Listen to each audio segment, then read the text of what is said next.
very good evening and welcome to the news tonight, where we get you the day's top stories. Let's start with the headlines.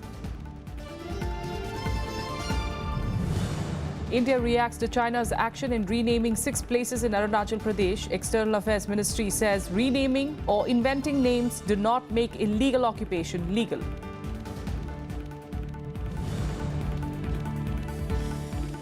Delhi Police serves a notice to former AIDMK Deputy General Secretary TTV Dinakaran, summons him to answer charges of attempting to bribe Election Commission officials.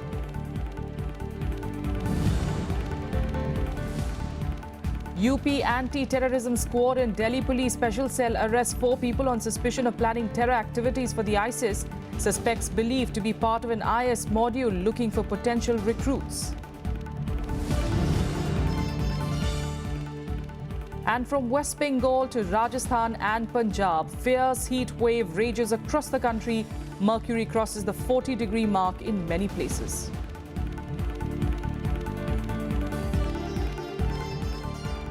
Ten suspected terrorists were held today in an operation that was carried out jointly by police teams of 5 states, including the Delhi Police Special Cell and the UP Anti-Terrorism Squad. Now, according to police, 4 suspected terrorists belonging to the ISIS Khorasan module were arrested and 6 others were detained for interrogation. The men were arrested from Mumbai, Ludhiana and Bijnor.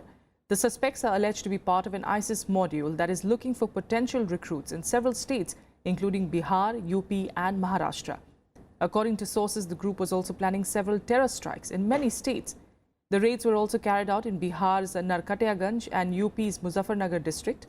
Besides the UP ATS and Delhi Police Special Cell, the Crime Investigation Department of Andhra Pradesh Police, Maharashtra ATS, Bihar and Punjab Police were also part of the operation.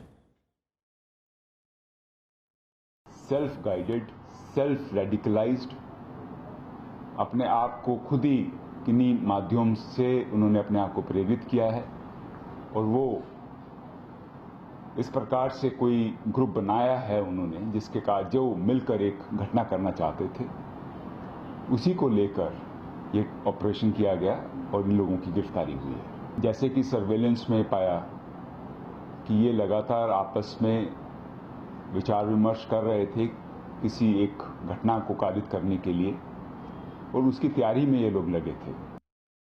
Meanwhile, expressing displeasure over China renaming 6 places in Arunachal Pradesh, the MEA has responded that inventing names of states of a neighbor will not make illegal occupation legal. MEA spokesperson Gopal Bagle also asserted that Arunachal Pradesh is an integral part of India. On Wednesday, China announced that it has standardized official names for 6 places in Arunachal, terming the provocative move as a legitimate action. China's move comes days after Beijing lodged strong protests with India over the Dalai Lama's visit to the state. If you rename or invent names for the towns of your neighbor, it doesn't make illegally held territory legal. So Arunachal Pradesh has always been an integral part of India, and it will continue to be so. Speaking of neighbor woes, and Pakistan has once again refrained from any response to India's request seeking consular access for Indian national Kulbhushan Jadhav. According to the Ministry of External Affairs, this was the 15th time that India asked for consular access to Jadhav. India is also still awaiting formal response on details of the trial proceedings against Kulbhushan Jadhav. There have been legal proceedings in Pakistan against Mr. Kulbhushan Jadhav. So indeed, if there have been any proceedings against him, then obviously we would like to see officially the details of those proceedings. So this is what we have sought from the government of Pakistan. And we would also, of course, like to know what is the future course of action. Officially, we would like to know. हमको इस बारे में कोई जानकारी नहीं है कि वो कहाँ पर हैं, और अभी तक भी इस बारे में हमको कोई जानकारी नहीं है कि कुलभूषण जाधव जी पाकिस्तान में कहाँ पर हैं। ये पाकिस्तान सरकार का कहना है कि वो उनकी कस्टडी में है और पाकिस्तान में है, लेकिन उनका स्वास्थ्य कैसा है, उनके हालात कैसे हैं, किस तरीके से वो हैं, ये हमारे लिए एक चिंता का विषय है। Union Minister M. Venkaiah Naidu on Thursday said that the government has no plans to cut back on security to VIPs. The announcement comes a day after the centre banned the use of beacon lights on all vehicles except emergency ones like ambulances and fire brigades. Saying that there's no preferential treatment given to VIPs, Naidu also said that their security is necessary in the interest of the country since leaders have to be protected. Ironically, regarding the removal of beacon lights from vehicles, Naidu said that it was a message of equality to every person and that everyone is a VIP. Meanwhile, several opposition parties welcomed the centre's move to do away with the red beacons. The keeping that the wishes for the people, everybody is a VIP. That's the philosophy of our government, and the Prime Minister has led the nation by taking this historic decision. Though it's small, but it sends a message that everybody should get equal treatment. With regard to security and all, they are necessary in the interest of the country because the important people, they have to be protected. Otherwise, there is no preferential treatment. लाल बत्ती जो प्रमुख अति विशिष्ट लोग इस्तेमाल करते थे, नियमों में संशोधन करके उससे व्यवस्था को खत्म करने का निर्णय लिया गया है, तो उसका स्वागत है. किसी भी तरह से अच्छी बात है. मोदी सरकार ऐसे फैसले ले रही है जो जनता में एक भ्रम की स्थिति फैलाएं, जनता को लगे जैसे बड़े भारी फैसले ले लिए हैं. लाल बत्ती देश में कितने लोग लगाते हैं? आप देश की 125 करोड़ की आबादी अगर ले लें तो लाल बत्ती लगाने वाले 4-5 लाख ही लोग होंगे. तो ये कौन सी बड़ी भारी बात हो गई है? ऐसे फैसले तो बहुत बार होते रहे हैं. मैं मोदी सरकार के इस फैसले का स्वागत करता हूं. ये स्वागत योग्य कदम है और जो वीआईपी सिंड्रोम है वो इस देश की राजनीति से समाप्त होना चाहिए. Meanwhile, there's no end to the political drama in Tamil Nadu. Even as the Delhi police today summoned the former AIDMK General Secretary TTV Dinakaran, the O Pannirselvam faction demanded his resignation along with jail party chief Sasikala's, saying that there cannot be a merger without their dismissal from the party. There is more trouble for the beleaguered Deputy General Secretary of AIDMK, TTV Dinakaran. Delhi police has served a notice to him in a case of alleged bribery to the Election Commission officials and has summoned him to appear before the crime branch on Saturday. The midnight summon to Dinakaran came just hours after he claimed to step aside to pave the way for a merger of the rival AIDMK factions, saying the rebellion against him was out of fear. However, his stepping aside doesn't seem to be enough for the O Pannirselvam faction, which is demanding resignations of not just Dinakaran, but also jail party General Secretary Sasikala. We want him to be out with the resignation letters stating that I am not a Assistant General Secretary. And we want Sasikala also to get removed from the party and also from the membership. Okay, so that is our first demand, but that has not happened. They said they're just going away, but we wanted them to totally get removed from the party. And the second demand is probe needs to be organized for Amma's mysterious death. So Meanwhile, senior AIDMK leader M. Thambidurai and State Minister D. Jayakumar met the Governor C. Vidyasagar Rao separately amid reports that the Pannirselvam camp may pitch his name for Tamil Nadu Chief Minister after the merger. However, Thambidurai insisted that the meeting was just a courtesy call. Governor ஒரு மரியாதை நிமித்தமாக சந்தித்தேன் வழியா வேற ஒன்றும் கிடையாது. Governor எனக்கு ஒரு நண்பர். நான் 98-99 மத்திய அமைச்சராக இருக்கும் பொழுது அவர் பாராளுமன்ற உறுப்பினராக இருந்தார். The AIADMK faction, led by former Tamil Nadu Chief Minister O Pannirselvam, also held a meeting to chalk out a strategy for talks with the other group led by Chief Minister E.K. Palanisamy. The OPS faction has rubbished reports of Pannirselvam demanding the CM's post, saying that they are sticking to their original demands, only after which a merger can take place. இந்த இரண்டு கோரிக்கை நிறைவேற்ற வேண்டும் என்று நாங்கள் கேட்கிறோம். இதற்கு இடையில் இதை வைத்துக்கொண்டு இதை எப்படியாவது இவர்களிடத்திலே இருந்து நாம் வெளியேற வேண்டும் என்பதற்காக இன்று இருக்கின்ற முதலமைச்சர். The opposition DMK meanwhile has slammed the latest rumblings within the AIDMK, accusing the leaders of ignoring governance and indulging in selfish politics. They are not doing anything to alleviate the problems faced by the people of Tamil Nadu. Nobody is bothered about them. They are only bothered about settling their internal squabbles and ensure how to safeguard, their money which they have looted from the state of Tamil Nadu. we cannot deny the fact that there is this invisible hand of the central government which is playing out in the form of these mergers, these splits and everything. Reports claim disagreement between the Pannirselvam and Palanisamy camps over the allocation of portfolios in case of a merger. As per reports, both camps want their respective leaders to be the Chief Minister of Tamil Nadu, with the Palanisamy camp arguing that it would not be prudent for the state to have its fourth CM in 6 months. Bureau Report, Rajya Sabha TV. Bihar Chief Minister and JDU Chief Nitish Kumar met Congress President Sonia Gandhi at her New Delhi residence to discuss the current political situation in the country. In the meeting, Nitish is learned to have advocated a united opposition to take on the ruling BJP ahead of the next general elections. He reportedly pushed for forging a grand alliance of opposition parties at the national level on the lines of the Mahagathbandhan in Bihar. The JDU also called for a joint opposition candidate for the election to the president's post and urged Sonia Gandhi to take the lead in the matter. The Congress is a partner in the Bihar government with Nitish's JDU and Lalu Prasad's RJD. Calling it a courtesy visit, party spokesperson KC Tyagi, however, denied that there was any talk about the Grand Alliance in the meeting. Shrimati Sonia Gandhi हमारे बिहार के गठबंधन की सबसे senior leader हैं। नीतीश कुमार जी शहर में थे और शिष्टाचारवत उन्होंने श्रीमती गांधी से बातचीत की। अभी महागठबंधन जैसी या प्रेसिडेंट के चुनाव जैसी किसी विषय पर कोई चर्चा श्रीमती गांधी के साथ नहीं हुई। An intense heat wave raged across northern India with the mercury crossing the 40°C mark in various places. While Odisha suffered due to water scarcity, the extreme weather caused at least 37 deaths in Telangana. A fierce heat wave raged across India on Wednesday with the mercury crossing the 40° mark in many places.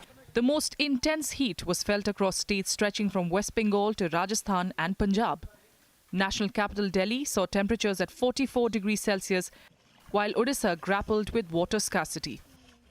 हमारा बहुत परेशान हो रहा है। हमारा बाल बच्चा लोग स्कूल जाने से भी लेट हो रहा है। बहुत परेशान से स्कूल जाते हैं।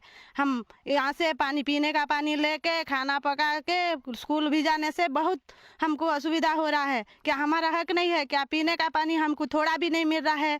टैंक भी नहीं। हमारा गांव में एक टैंक होना चाहिए। हमारा मांग है टैंक को। Heat wave is a usual phenomenon in Odisha. Every year we encounter high temperature from March till June till monsoon arrives. And keeping that in mind, we have a elaborate procedure and we have intimated all departments to take various precautionary and preventive steps. And as you have rightly told regarding water supply, you would be happy to know that even Rural Development Department, they have nominated nodal officers for each department.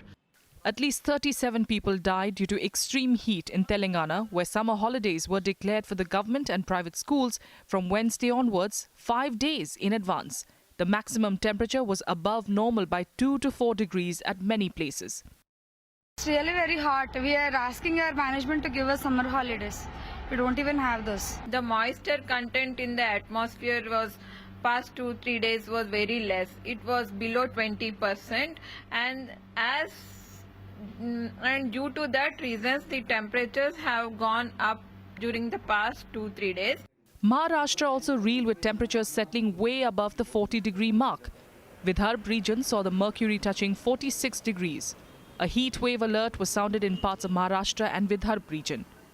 कि मध्य महाराष्ट्र और मराठवाड़ा के इलाके में, जैसे interior Maharashtra जिसे हम कहते हैं, और विदर्भ के भी कुछ इलाकों में काफ़ी तापमान बढ़ गया है। जैसे शोलापुर, मालेगांव वगैरह के कुछ इलाकों में तापमान 43 या 44 तक भी पहुंच गया है।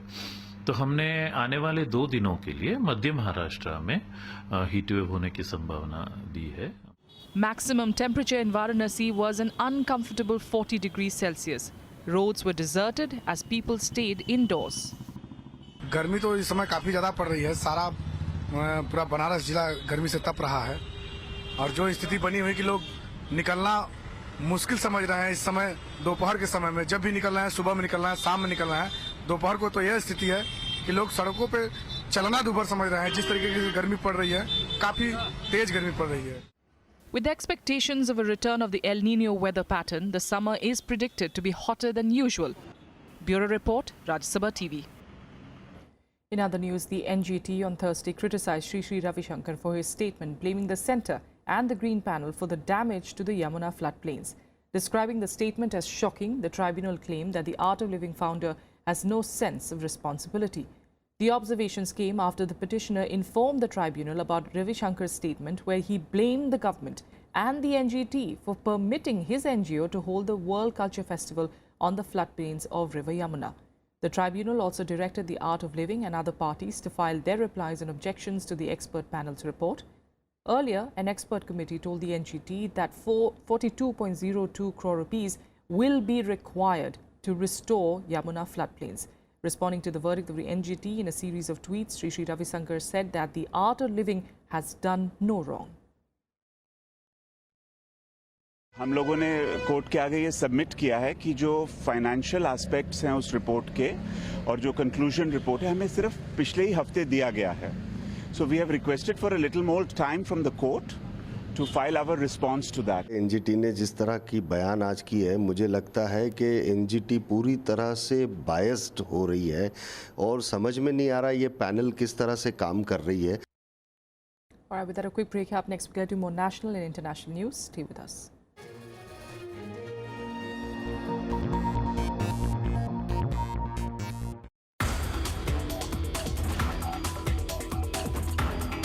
In 1981, when I joined Archaeological Survey of India, I was given to explore the district Rewa, extreme north of Madhya Pradesh. Orient Stupa. That was a very exciting discovery by me. That site is a very important site. Today it is a nationally protected monument. Watch Eureka with Dr. Fanikant Mishra, retired regional director at ASI Kolkata, only on Rajya Sabha television.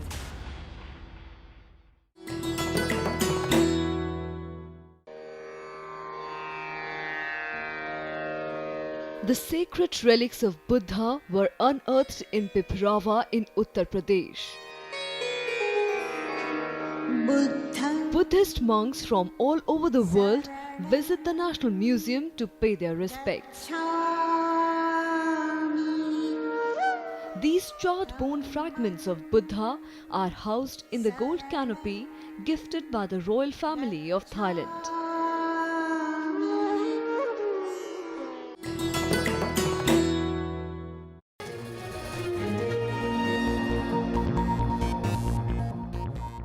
Welcome back. Let's get to some more national news now. And the Central Board of Secondary Education, or CBSE, has warned schools affiliated to it against the sale of books, uniforms and stationery.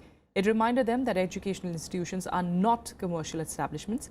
The board also issued an advisory following complaints from parents and stakeholders that schools were selling books, uniforms within school premises or from selected vendors. The CBSE also told schools to stick to books published by the NCERT. And in an advisory sent to the schools, the CBSE said, and I quote, that the board has taken a serious view of the complaints and the schools are directed to desist from the unhealthy practice of coercing parents to buy textbooks, notebooks, stationery, uniforms, shoes, school bags, etc. from within the premises or from selected vendors only. CBSE norms mandate that schools are run as community service and not as business, and that commercialization does not take place in the school in any shape whatsoever. Now, the issue was also raised recently in Parliament, where Union HRD Minister Prakash Javadekar said that NCERT textbooks have been supplied to 2,000 private schools. With that, let's take you through more updates from across the country in Nationwide. The Supreme Court has allowed civic agency NDMC to e-auction Delhi's five-star hotel Taj Mansingh.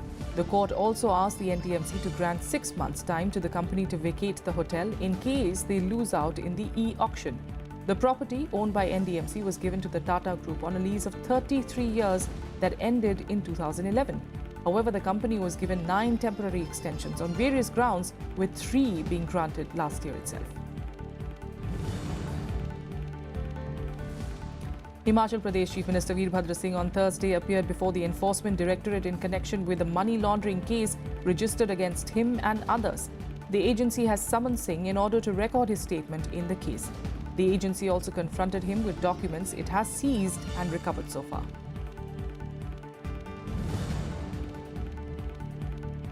The National Green Tribunal on Thursday directed Delhi government to introduce destination buses from the 1st of May in a bid to help improve the air quality in the national capital.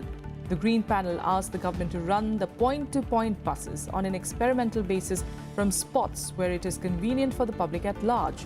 According to the NGT, the introduction of such services would facilitate an individual to opt for bus rather than driving a car alone on highly congested roads. A special NIA court in Mumbai has issued a non-bailable warrant against the controversial Islamic preacher Zakir Naik. NIA had registered a case against Naik under the Unlawful Activities Prevention Act last year. The NIA also informed the court that it would need to take Interpol's help to bring Naik back to India if he fails to respond to these summons.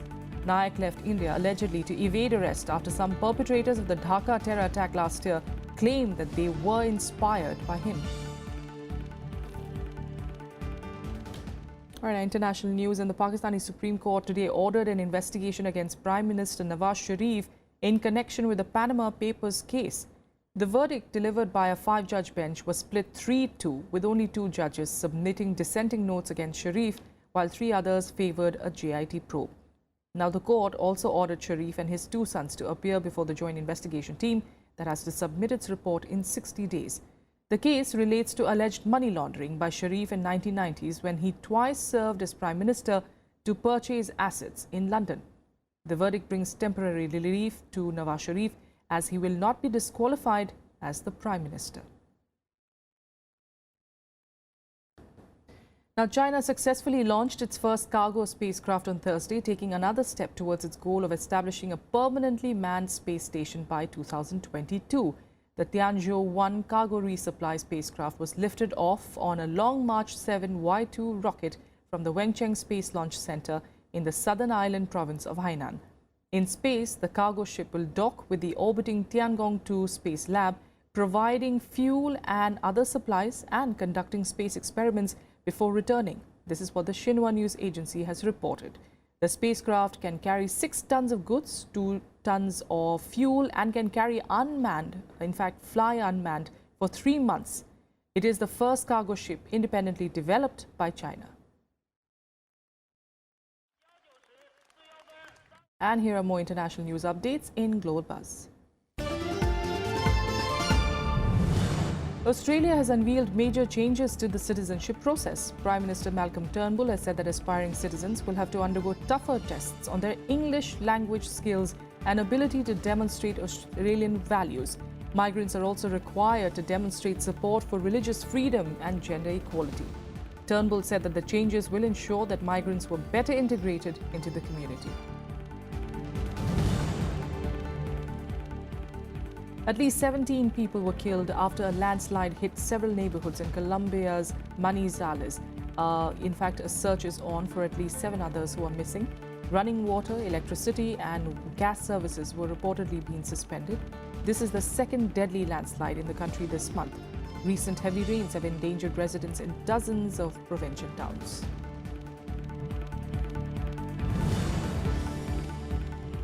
The European Union has said that Britain will lose more than the EU from its decision to leave the bloc. Speaking to students at Tsinghua University, the bloc's foreign policy chief said that the negotiation process would be difficult and that Britain will have to dismantle their belonging to a community. She also added that EU will lose an important member state. Brexit negotiations will start in June after Britain's vote in a snap election.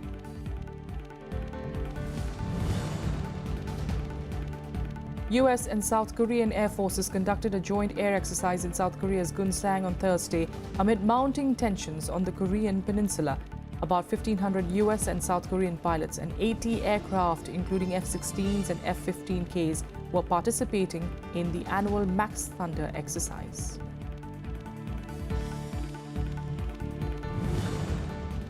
That's all we could pack in on the news tonight. Thank you so much for joining us.